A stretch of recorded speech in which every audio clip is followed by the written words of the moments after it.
السلام علیکم ناظرین، آزاد کاسٹ کے ساتھ میں ہوں ملیحہ خان اور میرے ساتھ موجود ہیں حسن ایوب صاحب. السلام علیکم سر. وعلیکم السلام. کیسے ہیں آپ؟ اللہ کا شکر. آپ سنیں. بالکل ٹھیک ہے، اللہ کا شکر ہے. دن کیسے گزرا؟ دن ابھی تک تو ٹھیک ہے، اب دیکھیں آگے کیسے گزرتا ہے. ابھی تک ٹف جا رہا ہے. Monday is always very tough, اور میں آج کافی پیچھے ہوں اپنے اسکیجول سے. اچھا، لیٹس سی اللہ کرے کیچ اپ کر مس مینیج ہو گئی ہیں چیزیں تھوڑی سی. بہت زیادہ.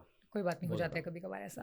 چلیں تو تھوڑا اسٹارٹ کرتے ہیں چیزوں کو اور تھوڑا سیاست کی طرف آتے ہیں. تو سپریم کورٹ نے لاہور ہائی کورٹ کے جو فیصلے کو کالعدم قرار دیا. انہوں نے کہا ہے کہ نون لیگ کو 4 ٹوٹل سیٹس ملی ہیں، ٹھیک ہے، اور اس میں 3 جو ہیں وہ قومی اسمبلی کی ہیں اور 1 جو ہے وہ صوبائی اسمبلی کی ہے. سو اس بارے میں آپ کیا کہنا چاہیں گے؟ دیکھیں، ایک تو پہلی بات یہ ہے کہ یہ مسلم لیگ نواز کا کیس نہیں تھا. یہ انڈیویجولز جو امیدوار تھے جن کا تعلق مسلم لیگ نواز سے تھا، یہ معاملہ گیا تھا الیکشن کمیشن میں. ٹھیک ہے، یہ الیکشن کمیشن پہلا فورم تھا کہ آروز کے فیصلوں کے خلاف جو ہے وہ الیکشن کمیشن میں گئے، اور الیکشن کمیشن نے ری کاؤنٹنگ کا حکم دے دیا تھا. اب جب ری کاؤنٹنگ ہوگی تو اس فیصلے کو چیلنج کر دیا یعنی جو مخالف امیدواروں نے لاہور ہائی کورٹ میں. ٹھیک ہے، اور لاہور ہائی کورٹ نے الیکشن کمیشن کے فیصلے کو جو ہے وہ کالعدم قرار دے دیا. اس کے بعد پھر وہ یہ میٹر آ گیا سپریم کورٹ آف پاکستان میں اپیل کے اندر. اب سپریم کورٹ نے آج یہ فیصلہ کر دیا کہ جو الیکشن کمیشن کا فیصلہ تھا اوریجنلی، اس کو ریسٹور کر دیا. اب الیکشن کمیشن کے نے جو فیصلہ دیا وہ یہ بیس بنی تھی کہ آروز کی رپورٹ کے اوپر بیس کرتے ہوئے کہ وہاں پر ایک موب جسٹس یا ایک طریقے سے موب اکٹھا ہو گیا تھا، جنہوں نے پریشر بلڈ کر دیا تھا آروز کے اوپر. انہوں نے کہا تھا کہ جی آپ رزلٹ کنسولیڈیٹ کریں اور ری کاؤنٹنگ کی طرف مت جائیں. تو وہ ان کو اپنی لائف تھریٹس تھے، یا ان کو اپنی لائف سیکیورٹی جو تھی ان کو، یعنی لا اینڈ آرڈر کا ایشو بن رہا تھا. اس وجہ سے آروز نے شاید انڈر پریشر آ کے وہ کر گئے، اور اسی وجہ سے اسی بیس کے اوپر اس فیصلے کو اسٹرائک ڈاؤن کیا ہے ہائی کورٹ کے کہ جی آروز کے اوپر پریشر بلڈ اپ نہیں ہو سکتا، اور آروز کو اپنے اختیارات کا استعمال کرنا چاہیے، اور گورنمنٹ کو بھی بالخصوص ان کو گورنمنٹ آف دا ڈے اور الیکشن کمیشن کو انشور کرنا چاہیے ان کی سیکیورٹی. اب یہ بڑا انفارچونیٹ ہے جی، ہمارے ہاں یہاں پر ایک نیا رواج شروع پڑا ہے کہ جتھا اکٹھا ہوتا ہے اور جتھا جا کے کہتا ہے جناب کہ یہ ہماری ڈیمانڈز ہیں، اس کو پورا کریں. کبھی روڈ بلاک کر دیتے ہیں، کبھی کسی اوپر آ جاتے ہیں. یہاں پر تو ہم نے یہ بھی دیکھا کہ کچہری کے اندر مختلف وکلا وہ آ جاتے ہیں اور ایسا پریشر بلڈ کرتے ہیں کہ جی یہ بیل دے ہی دیں. وہ بیل لے لیتے ہیں مجرم کی، یا کہتے ہیں جی بیل خارج کریں، چاہے وہ معصوم آدمی ہے کہ وہ دوسرے کو وکیل کی یا کچھ اس کی حمایت والے لوگ آ گئے ہیں، تو وہاں پر جناب وہ ججز کو یہ بھی کرنا پڑ جاتا ہے. لیکن بات تو یہ بھی ہے نا کہ یہ ہمارا جو سارا سسٹم ہے وہ اتنا ویک ہے کہ وہ ان سب چیزوں کی وجہ سے افیکٹ ہونے لگ جاتا ہے. بہت کمزوری ہے، کمزوری ہر طرف جو ہے وہ آپ دیکھ لینا. ہم نے دیکھیں جب عدلیہ بحالی تحریک سٹارٹ ہوئی تو ہمارے وکلا جو ہیں انہوں نے پہلے تو رول آف لا کا جو ہے وہ نعرہ بلند کیا، لیکن عملی طور پر کیا کر رہے ہیں؟ عملی طور پر جہاں پر دیکھ لیں جناب، کبھی ججز کو مار رہے ہیں، کبھی جا کے ہاسپٹل توڑ رہے ہیں. یہ تو وکلا گتی سٹارٹ ہو پڑی ہے اس ملک میں. ایسا تو یہ بھی بڑا انفارچونیٹ ہے. اب کئی معاملات کے اندر 9 مئی کے مقدمات میں بیلوں کے لیے جب گئے، وہاں پر جناب آپ 30 40 وکیل ایک جناب وہ آپ کورٹ کے اندر لے جاتے ہیں، جج آگے پریشان ہو جاتا ہے اور پریشر ہوتا ہے. جی ججز کہتے ہیں جی ہم پریشر نہیں لیتے، ہم جناب بغیر خوف و خطر اپنے فیصلے دیتے ہیں، اور یہ کرتے ہیں وہ کرتے ہیں. یہ سب لفاظی ہے. یہاں پر ہم نے مختلف جگہوں پر دیکھا ہے کہ ایسے ایسے واقعات ہو گئے ہیں، ججز کی اپنی عزت محفوظ نہیں ہے وکلا سے. دور کی بات کیا ہے، عطر منلہ صاحب جو ابھی سپریم کورٹ کے جج ہیں، ان کیس اپنے ساتھ کیا ہوا تھا، یہ اپنے چیمبر کے اندر محسوس ہو کے رہ گئے تھے اور وکلا نے گھیراؤ کر لیا تھا. تو یہ تو ہمارے ہاں ہوتا ہے. تو یہ آرو بیچارہ کیا ہے، آرو بیچارہ تو ویسے ہی کوئی اسسٹنٹ کمشنر تھا، اس نے اپنی جان بچانے کے لیے جو کچھ کرنا تھا اقدامات کر گیا. جی اس کے علاوہ اور اس کا کوئی اتنا فرق نہیں پڑنا ان سیٹوں کا. ان سیٹوں سے یعنی عددی اکثریت میں 3 قومی اضافہ تو ہوا ہے نا، اضافہ ہو گیا، اور ایک پنجاب میں تو آلریڈی 2/3 ہے. تو 2/3 کی طرف جو ہے یہ معاملہ تو لے کے جانا چاہتے ہیں، لیکن ایک سیٹ سے اتنا فرق نہیں پڑے گا. لیکن ہاں اگر مزید سیٹیں ملتی ہیں تو 2/3 میجورٹی اگر ہو جائے گی تو یہ ایک چیز آپ کو بتا دوں کہ آئینی ترمیم جو ہے وہ کرنے کے حوالے سے بڑی آپٹیمسٹک ہے گورنمنٹ. اور گورنمنٹ کہتی ہے کہ ہم نے آئینی ترمیم کرانی ہی ہے، ہر قیمت پر کرانی ہے. تو اب لیٹس سی، اصل معاملہ تو آئینی ترمیم کا ہے. اب ہوتی ہے یا نہیں ہوتی یہ تو وقت دیکھ سکتے ہیں. اور اس کے علاوہ جسٹس منصور علی شاہ جو ہیں انہوں نے بھی ان کا جو بیان آیا ہے اور اس کو انہوں نے جو کہا ہے کہ عدالتی فیصلوں پر عمل کے سوا کوئی بھی چوائس نہیں ہے. سو اس کو آپ کیسے دیکھتے ہیں؟ ان کو آپ کو کیا لگتا ہے کہ انہوں نے جو فیصلہ دیا ہے یا سنایا ہے اس کے حوالے سے آپ کو کیا لگتا ہے؟ دیکھیں عدالتی فیصلوں کا عدالتوں کے پاس کیا ہوتا ہے، عدالتوں کے پاس تو مورل اتھارٹی ہوتی ہے نا. ایسا ہی عدالتوں کے فیصلوں کو امپلیمنٹ تو ہونا چاہیے، اس میں تو کوئی دوسری رائے نہیں ہے. اور بالخصوص جو سب سے اعلیٰ عدالت ہے سپریم کورٹ آف پاکستان، اس کا فیصلہ تو عمل درآمد ہونا ہی چاہیے، لیکن فیصلے کو بھی آئین اور قانون کے مطابق ہونا چاہیے.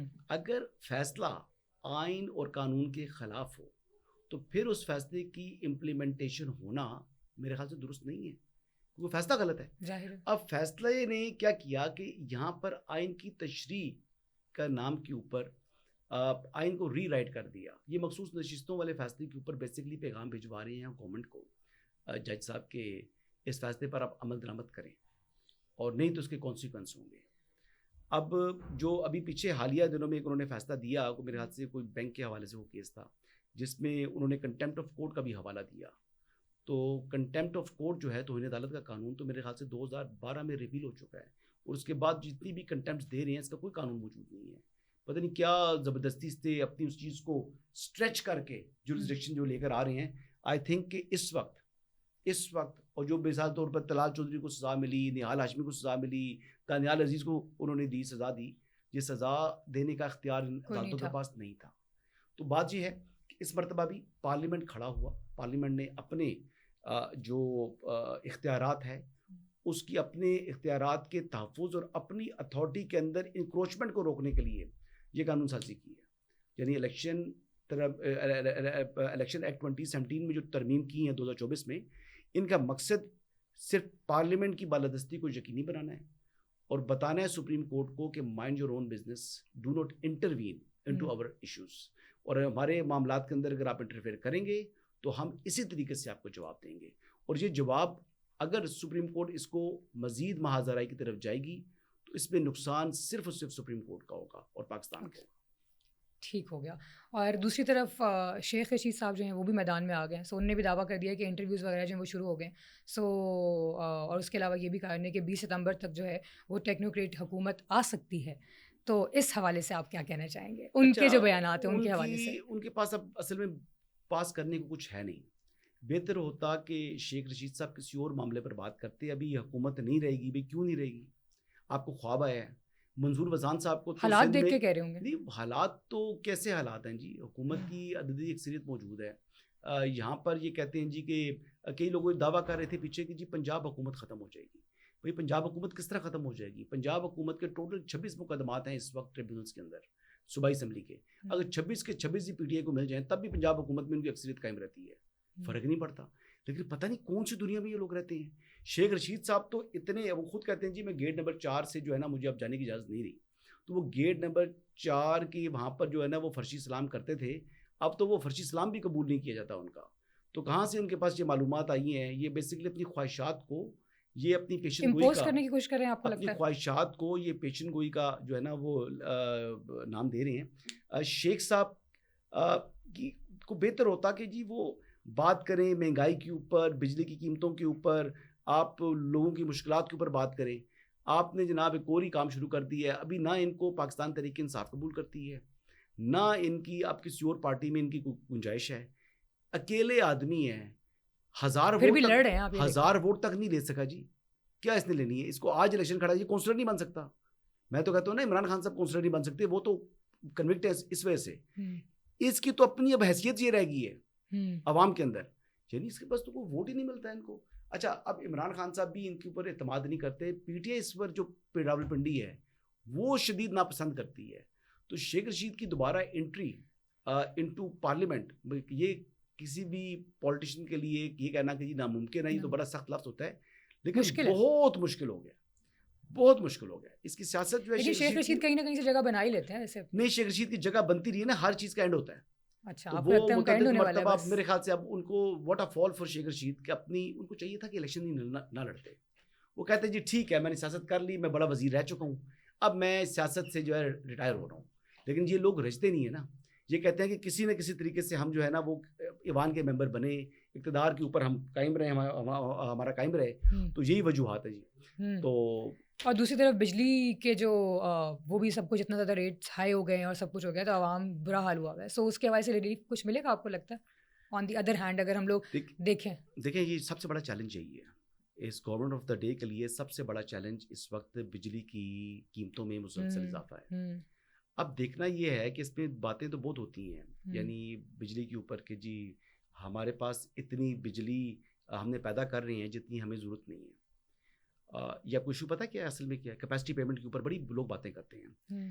باتیں یہ تھی جی اصل میں تو یہ اس کا جو اوریجنل پلان تھا، ہر چیز ہوتی ہے نا، کسی کا اپنے گورنمنٹ نے بھی کوئی چیز اپنے کچھ پروجیکٹس لے کر آتی ہے تو اس کے پیچھے ایک ویژن ہوتا ہے. ظاہر ہے وہ ویژن یہ تھا پہلے کہ جب سی پیک پاکستان میں آیا تو پاکستان کے پاس بجلی نہیں تھی اس ٹائم پر 2013 میں. 2013-14 میں یہ سی پیک اسٹارٹ ہوا. اس ٹائم پاکستان میں بجلی ہر آدھا گھنٹہ بجلی آتی تھی اور 1 گھنٹہ بجلی جاتی تھی. اس ٹائم کوشش کی جی کہ پاکستان میں آ کر جو ہے وہ سرمایہ کاری کرائی جائے تو انٹرسٹڈ نہیں تھے. ہماری جو بیرونی جو فورن ڈائریکٹ انویسٹمنٹ تھی یا کمپنیز آنا نہیں چاہ رہی تھی.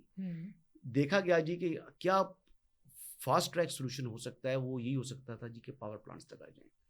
اب یہ پاور پلانٹس ہم نے جتنے لگانے تھے اس سے زیادہ ہم نے کیوں لگائے، یعنی ہم نے 14,000 میگا واٹ کیوں زیادہ پیدا کر رہے ہیں، کیونکہ سی پیک میں جو اوریجنل پلان تھا چائنا سے انڈسٹری نے وہاں سے ریموو ہو کر پاکستان میں جو اسپیشل اکنامک زونز 3 بن رہے تھے وہاں پر آ کے لگنی تھی، اور ان 3 اسپیشل اکنامک زونز میں جو انڈسٹری لگنی تھی ان کو بجلی چاہیے تھی، وہ بجلی انہوں نے خریدنی تھی.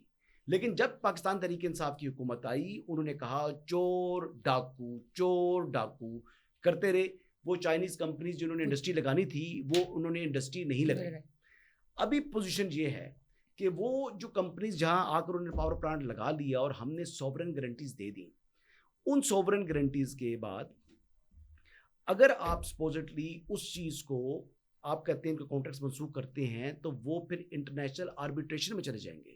وہ انٹرنیشنل آربیٹریشن میں جا کر ہمیں یعنی 1 ریکارڈ کی جگہ 6 ریکارڈ اور قسم کے جو مقدمات آ جائیں گے جس کے اوپر پینلٹیز ہیں. وہ پینلٹیز اگر وائلیشن آف کانٹریکٹ پر ایک پینلٹی رکھی جاتی ہے، وہ پینلٹی اتنی زیادہ ہوتی ہے کہ جو ایک بندے کی طبیعت ہری بھری کر دے گی. اسٹیٹ آف پاکستان کے پاس ویسے ہی پیسے نہیں ہیں تو وہ اتنی زیادہ ہم اخراجات برداشت بھی نہیں کر سکتے. لیکن یہ تمام مشکلات ہونے کے باوجود پھر بھی اس وقت نیگوسیشنز چل رہی ہیں آئی پی پیز کے ساتھ، اور 200 یونٹ سے 500 یونٹ تک کے جو یوزرز ہیں بجلی کے صارفین ہیں ان کے لیے ایک ریلیف تیار کیا جا رہا ہے. اس میں ایک تو نواز شریف صاحب نے بہت تنگ کیا ہوا ہے شہباز شریف صاحب کو، ان کی جان کھائی ہوئی ہے، اور شہباز شریف صاحب آج کل جو ہے نا وہ صفائیاں دیتے پھر رہے ہیں پبلکلی بھی نواز شریف صاحب سے متعلق، تو وہ بالکل اس پر لگے ہوئے ہیں جی. اس میں ISA بھی کام کر رہی ہے، اس میں ہمارا جو ادارہ کیونکہ دیکھیں پلاننگ جو بھی تھا لیکن عوام کو تو جو مہنگائی ہے نا صرف اسی سے فرق پڑتا ہے نا. جی وہ پڑتا ہے. نہیں اوریجنل جو تھا تو اس کا قصور تو کسی کے اوپر ہے نا، کسی کا آپ ہم کہتے ہیں جی کہ نواز شریف صاحب نے زیادہ بجلی لگا گئے. وہ بجلی پروڈکشن کی وجہ تھی کیونکہ آپ نے انڈسٹری کو دینی تھی. اگر وہ انڈسٹری کے لیے بجلی انسفیشینٹ ہوتی تو پھر انڈسٹری نہیں چل سکتی. تو یہ وجہ تھی اس کی. اس کے پیچھے جو ایکچوئل ویژن تھا وہ یہ، اور میں فرام دا ہارسز ماؤتھ یہ بات بتا رہا ہوں آپ کو، جہاں سے میں نے پوچھا یہ بڑی ذمہ داری سے بات بتا رہا ہوں کہ ایگزیکٹلی یہ سچویشن تھی. اور اس کے باوجود الزام آپ دوسروں پر لگاتے ہیں. مجھے تو مسلم لیگ نواز کا علاج ہے. ان کی اصل میں جو میڈیا کی اپنی اسٹریٹجی ہے نا وہ بہت ہی نالائق ہے، اس لیے PTI ڈومینیٹ کرتی ہے، چاہے میڈیا پہ ہو چاہے سوشل میڈیا ہو. اب الزام بھی سارا مسلم لیگ نواز پر، حقیقت یہ ہے بھائی بیان کیوں نہیں کرتے؟ منہ پہ زبان نہیں ہے آپ لوگوں کی؟ نہیں بھائی بیان نہیں کریں گے، وہ کچھ اور بیان جو کرتے رہتے ہیں بہت مختلف چیزیں.